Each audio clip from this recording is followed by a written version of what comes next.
Por que os animais de um rancho no Texas aparecem mortos sem nenhum motivo aparente? Fica aí. Essa noite a gente vai conhecer 3 histórias reais de assombrações. Tem um motoqueiro fantasma dos anos 40 que espera o sinal da namorada para os dois passearem de moto na estrada. Tem fantasmas de crianças incas sacrificadas em rituais. Fica até o final, porque a última história é fantástica. Ring around the rosy. Boa noite, eu sou a Doutora Plague, abrindo as portas do sanatório com as histórias de assombração. Bom, toda cidade tem seus fantasmas famosos. Também é assim em Oxford, não na Inglaterra, mas uma pequena cidade no estado de Ohio, nos Estados Unidos. Pequena e assombrada. Muita gente até briga para ter o título de cidade mais assombrada do país, justamente por causa do fantasma que a gente vai conhecer hoje e que, como eu disse, não é o único. Ele ficou conhecido como o fantasma da estrada Oxford-Milford. Era a década de 40 e um rapaz, um motoqueiro, daqueles de jaqueta de couro, membro de gangue, tudo que tinha direito, se apaixonou por uma garota filha de um fazendeiro. Ela também se apaixonou por ele. E aí começaram seus encontros às escondidas, porque jamais aquele namoro seria permitido. Uma moça de família com um arruaceiro, isso eram as palavras do pai dela. Por um tempo eles conseguiram se encontrar, sempre na saída da escola da moça, no cinema, na lanchonete. Mas quando o pai descobriu, a proibiu até mesmo de estudar. E aí pensou que tinha resolvido o problema. Mas não. Com a ajuda dos amigos, a moça teve uma ideia e combinou com o namorado um código para que se encontrassem nas madrugadas. Já depois da meia-noite, quando seus pais estivessem dormindo, a moça iria até o carro da família e piscaria o farol 3 vezes. Esse seria o sinal para que eles se aproximassem e os dois pudessem ficar juntos, pelo menos por um tempo. Também aproveitavam para passear de moto pela estrada vazia.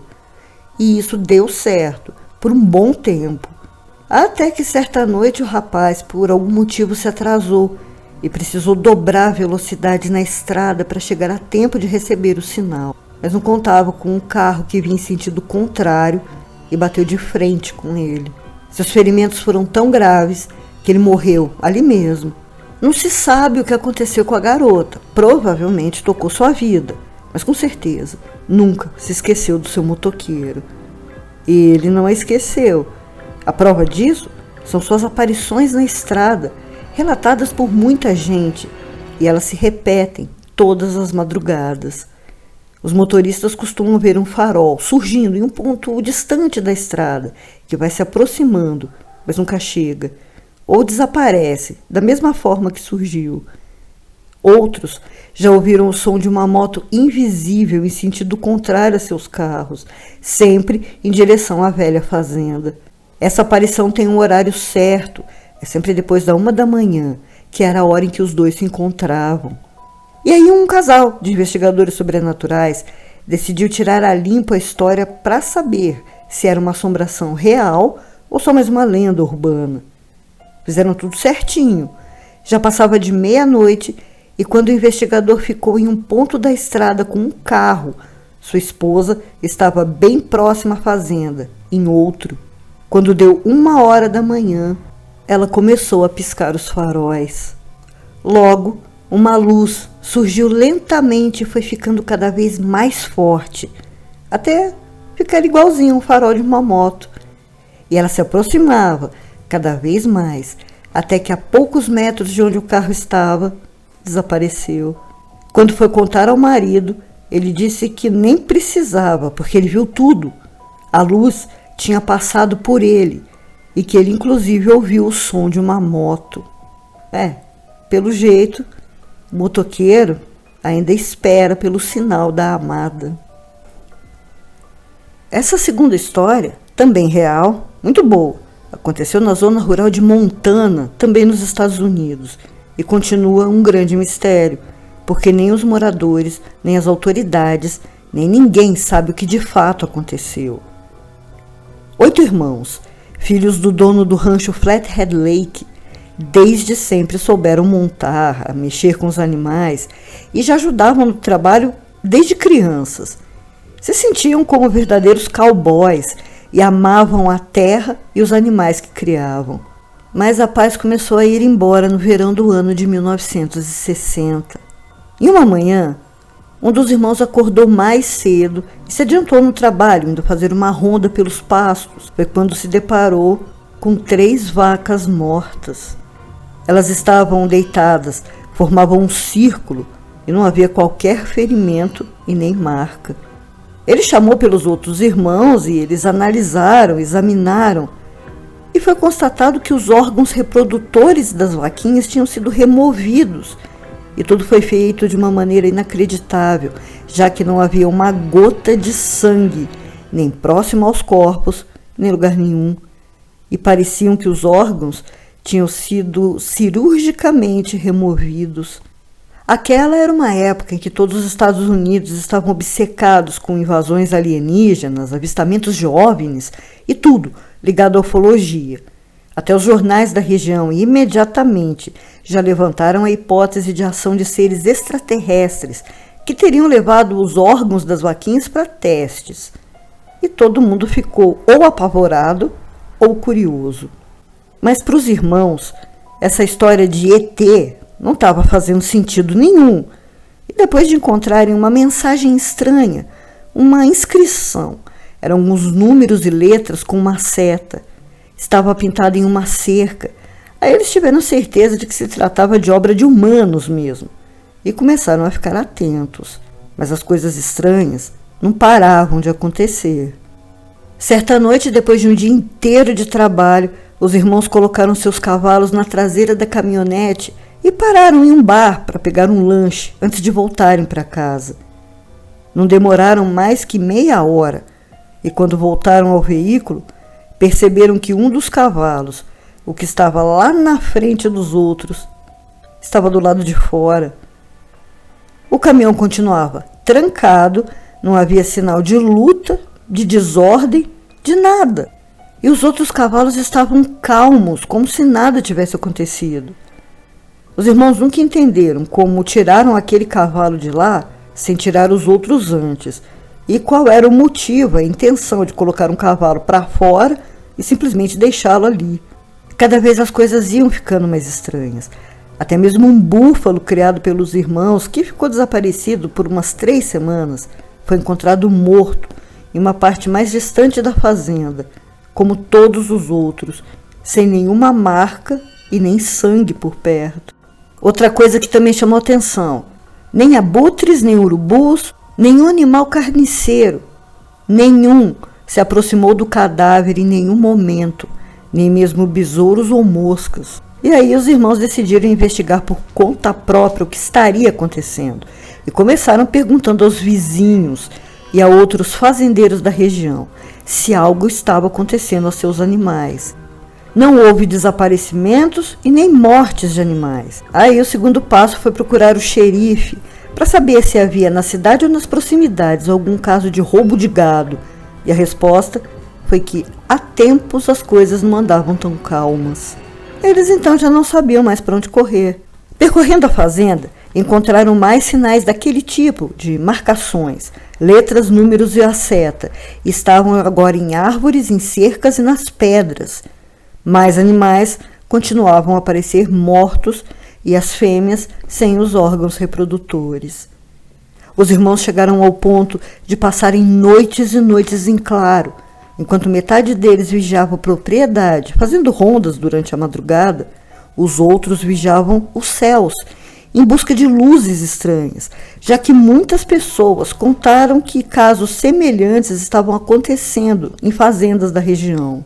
Essa situação pavorosa durou por 1 mês e, de repente, parou. Nenhum animal mais apareceu morto. E os irmãos ficaram atentos a isso por mais de 15 dias e tudo continuou na mais perfeita paz, inclusive com o nascimento de alguns bezerrinhos. Um deles, então, teve a ideia de procurar pelas marcações, mas elas também tinham desaparecido, como por magia, Não havia nem marcas que mostrassem que tinham sido apagadas. Era mesmo como se nunca tivessem aparecido lá. Nem os irmãos, nem pesquisadores e nem ufólogos nunca conseguiram descobrir o que aconteceu durante aquele mês tenebroso no rancho Flathead Lake. Essa última história se passa em La Parva, um ponto conhecido de esqui nos Andes chilenos. Toda a extensão da montanha é gelada, incluindo o hotel La Parva Ski Resort. É assombrado pelo fantasma de uma mulher chamada Lola. E pelo que parece, a história de Lola não é antiga não, já que algumas pessoas disseram tê-la conhecido e até mesmo mostram para quem quiser ver a cabana onde ela morou. O que apavora é algo como uma voz de agonia, de desespero, que se mistura ao vento e pode ser ouvida nas noites de tempestade, principalmente quando a neblina toma conta de tudo. Aí essa voz fica ainda mais forte. E dizem que é Lola, chamando pelo seu filho. Alguns relatos vão mais além, dizem que essa voz que se mistura ao vento é um choro desesperado e que às vezes também se mistura a outras vozes, que também gritam e choram. O funcionário que opera o elevador, são aqueles bondinhos que levam os turistas ao resort, mora em uma cabana que também é um posto de vigília. E, inclusive, teria sido exatamente naquela cabana em que anos antes Lola teria desaparecido. Ela também morava em uma cabana próxima ao resort, com um filho de 8 anos. E naquele dia específico, os dois decidiram fazer um passeio nas encostas. Mas, como eu disse, estavam nos Andes, onde acontece de uma neblina muito espessa descer de repente. E é tão densa que encobre completamente a visão de qualquer coisa. E, em seguida, sempre vem a tempestade de neve. E, para o azar dos dois, isso aconteceu. Na pressa em voltar para casa antes da tempestade, Lola tropeçou em alguma coisa. E, ao se levantar, já não encontrava mais o filho. Começou a chamar por ele e a andar sem rumo, totalmente às cegas, gritando pelo garoto que não respondia, até pisar em falso em um buraco e rolar muitos metros abaixo. Por sorte, o operador dos bondinhos passava por ali, também voltando antes da tempestade, e a encontrou desmaiada e muito ferida. Chegou a pensar que estava morta, mas ainda assim a levou até sua cabana para que ficasse aquecida até que conseguisse o socorro, que naquele lugar podia demorar muito a chegar. Deixou Lola ainda desacordada no sofá e foi até a sala de rádio pedir ajuda. E nem demorou muito, mas quando retornou, a mulher não estava mais lá. Havia muito sangue no sofá, mas nenhum rastro que mostrasse para onde ela teria ido, nem mesmo do lado de fora, na neve. E eu nem preciso falar, os outros cômodos também estavam vazios. Depois disso, nem Lola, nem seu filho nunca mais foram vistos. E tudo ficou como um grande mistério, já que o homem não tinha nem certeza de que ela estava viva. E naquelas condições, muito ferida, ela tinha se cortado em rochas pontudas. Ela não conseguiria se levantar, muito menos caminhar. Sabe-se que o lugar sempre foi assombrado, mesmo antes do desaparecimento de Lola e do filho, porque está próximo ao Cerro El Plomo, que era um lugar onde os incas faziam sacrifícios de crianças. E há muitos relatos sobre vultos e gritos vindos de lá. E o funcionário que não acreditava em fantasmas disse que, depois de saber da história e que tudo aconteceu exatamente onde ele trabalha e mora todos os invernos, fica bem apreensivo quando nas noites de tempestade ouve muitas vozes misturadas ao vento. Ele disse que com certeza é Lola chamando pelo filho e também as vozes de todas as crianças incas sacrificadas em Cerro del Plomo. Logo eu volto, trazendo mais histórias reais de assombrações. Doutora Plague fechando as portas do sanatório. Boa noite. Vão!